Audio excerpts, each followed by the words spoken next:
Bonjour nos chers jurys, aujourd'hui nous avons l'honneur de vous présenter notre projet de fin d'études.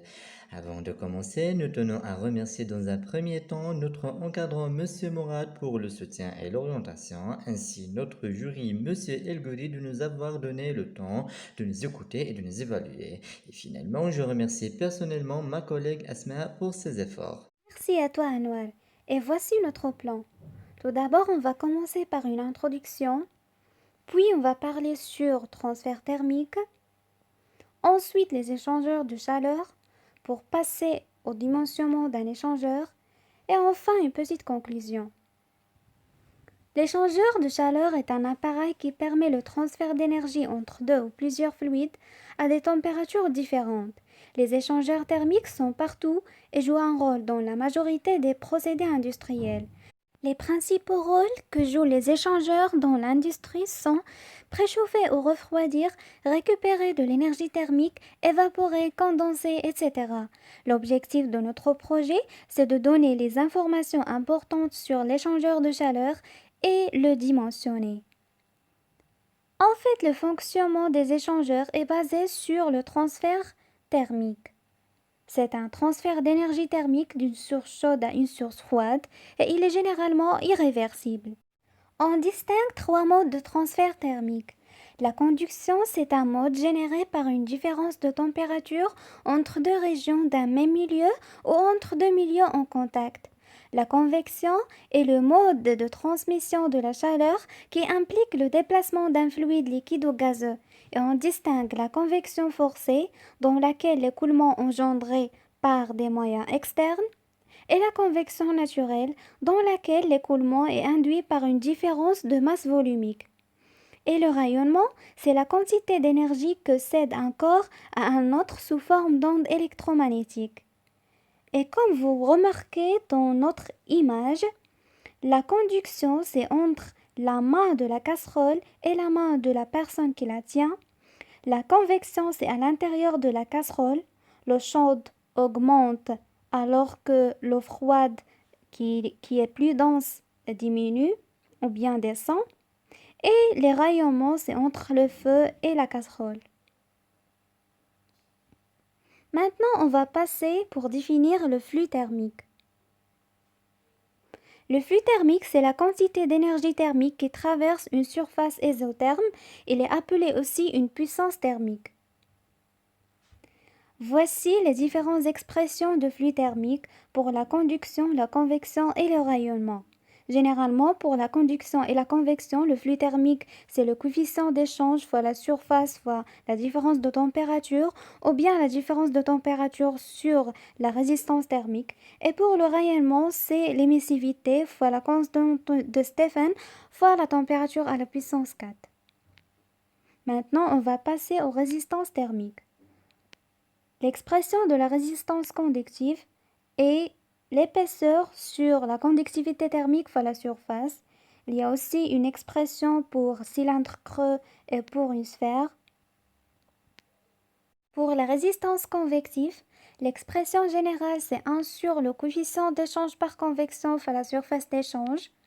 Ce coefficient il est déterminé à partir de Nusselt et Nusselt dépend de la nature de la convection et aussi de régime d'écoulement. Maintenant, on va passer aux résistances thermiques. L'expression de la résistance conductive est l'épaisseur sur la conductivité thermique fois la surface. Il y a aussi une expression pour cylindre creux et pour une sphère. Pour la résistance convective, l'expression générale c'est 1 sur le coefficient d'échange par convection fois la surface d'échange. Ce coefficient il est déterminé à partir de Nusselt et Nusselt dépend de la nature de la convection et aussi de régime d'écoulement. Maintenant, on va passer aux échangeurs de chaleur. On peut définir un échangeur de chaleur comme étant un appareil qui permet de transférer de l'énergie thermique entre deux fluides séparés par une paroi solide. Là, les échangeurs de chaleur sont classés selon plusieurs critères. Le premier critère, c'est l'état du fluide, s'il est liquide, gazeux ou diphasique. Le deuxième critère, c'est la configuration du flux de base. Et là, généralement, on a trois configurations. Contre-courant, dans lesquels les fluides circulent parallèlement et en sens opposé. Co-courant, dans lesquels les fluides circulent parallèlement et dans le même sens, courant croisé, dans lesquels les fluides circulent dans des directions perpendiculaires. Le troisième critère, ça dépend de la technologie des échangeurs. Et là, on a cité trois types d'échangeurs vu qu'ils sont plus utilisés et répandus dans le domaine industriel. Pour améliorer la performance d'un échangeur de chaleur, il faut prendre en considération plusieurs paramètres. Parmi ces paramètres, la méthode de DTLM. Et là, on a essayé de vous montrer le profil de température pour chaque configuration, ce qui nous a démontré que le DTLM est valable pour les deux configurations. Un autre paramètre, c'est l'évaluation de coefficient d'échange global donné par la formule suivante. K est égal à 1 sur la résistance convective côté chaude plus la résistance conductive plus la résistance convective côté froide plus la somme des résistances d'encrassement. On va passer maintenant au dimensionnement d'un échangeur de chaleur. Dimensionner, c'est calculer les dimensions d'un objet ou d'un appareil en fonction d'un usage, ou bien donner à un organisme ou un appareil des dimensions déterminées et adéquates. Les étapes de dimensionnement d'un échangeur sont le choix technologique, la détermination de la puissance thermique, le calcul des pertes de charge et la détermination du rendement. La première étape est basée sur la détermination des conditions de fonctionnement, de la nature des fluides, est-ce qu'ils sont liquides, gazeux ou bien diphasiques, des conditions d'encombrement et de maintenance. La deuxième étape est basée sur la détermination de surface d'échange et de coefficient d'échange thermique, des températures d'entrée et de sortie des fluides à partir méthode DTLM ou bien méthode NUT, et aussi les débits de circulation des deux fluides. La troisième étape est basée sur la détermination des pertes de charge régulières correspondant à une dissipation de chaleur résultant des frottements lors de l'écoulement. Ils sont calculés à partir de la relation suivante. Et les pertes de charge singulières qui apparaissent lors de la traversée des composants qui modifient le profil de vitesse, comme les coudes, les bouches, etc., ils sont calculés à partir de la relation suivante. Le rendement de l'échangeur, il faut déterminer le rendement de l'échangeur à travers la puissance utile et la puissance absorbée. On a pris un cas réel d'un échangeur à plaques. D'après le cahier de charge, notre problématique c'est d'essayer de trouver le nombre et le type d'échangeur à plaques convenable dans une société. Donc notre objectif est le dimensionnement. On a utilisé deux fluides différents, acide sulfurique et l'eau, avec ces températures d'entrée et sortie. Là, il faut remarquer que le débit d'acide est plus fort que le débit d'eau. Voilà, un tableau montre les propriétés physiques pour chaque fluide.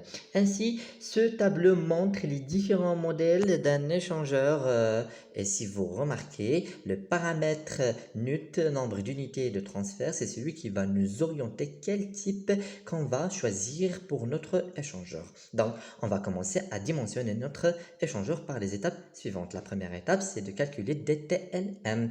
Donc, d'après la relation et l'application numérique, on a trouvé que DTLM est égal à 44,45 Kelvin.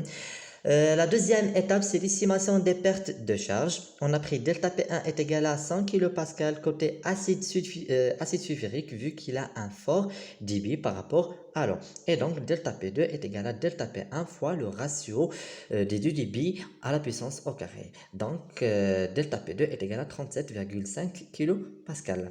En fait, on va prendre delta P2 est égal à 20 kPa en tenant compte des différences de propriétés entre l'eau et l'acide. La troisième étape, c'est de calculer le coefficient d'échange côté chaude, côté froide à partir de la formule expérimentale comme vous voyez ici. Et donc, H1, d'après l'application numérique, on trouve que H1 est égal à 3826 watts par mètre carré par degré Kelvin, avec Prandtl est égal à 27,9 et H2 est égal à 7657 watts par mètre carré par degré Kelvin, avec Prandtl est égal à 5. On passe maintenant à la quatrième étape, qui est le calcul de coefficient d'échange global à partir de sa formule. D'après l'application numérique et que l'épaisseur sur lambda est égale à 3 fois 10 à la puissance moins 5 pour une plaque inox et la somme des résistances d'encrassement est égale à 0,6 fois 10 à la puissance moins 4 mètres carrés Kelvin par watt, on a trouvé que K est égal à 2075 watts par mètre carré fois 2 Kelvin. La cinquième étape, c'est on est obligé de calculer la puissance qui est égale à 2594 kW pour sortir la surface d'échange globale qui est égale à 28 mètres carrés comme elle est calculée dans l'étape 6. Et la dernière étape, ou bien le dernier calcul, est de calculer le nombre de plaques à partir de newt. Donc, newt est égal à K fois S sur la capacité minimale qui est l'eau. Donc, newt est égal à 0,335. Si on compare cette valeur avec ce qui est donné dans le tableau, on trouve que le type AM20 est convenable. Et pour déduire le nombre des plaques, il faut le ratio entre la surface d'échange globale et la surface d'échange côté échangeur. Donc, la solution est échangeur de type AM20, 36 plaques. Conclure que le calcul du nombre d'unités de transfert nous a permis de mieux définir et de mieux qualifier les échangeurs étudiés, ce qui nous renseigne bien sur la haute performance de l'installation. Nous vous remercions encore une fois pour votre attention.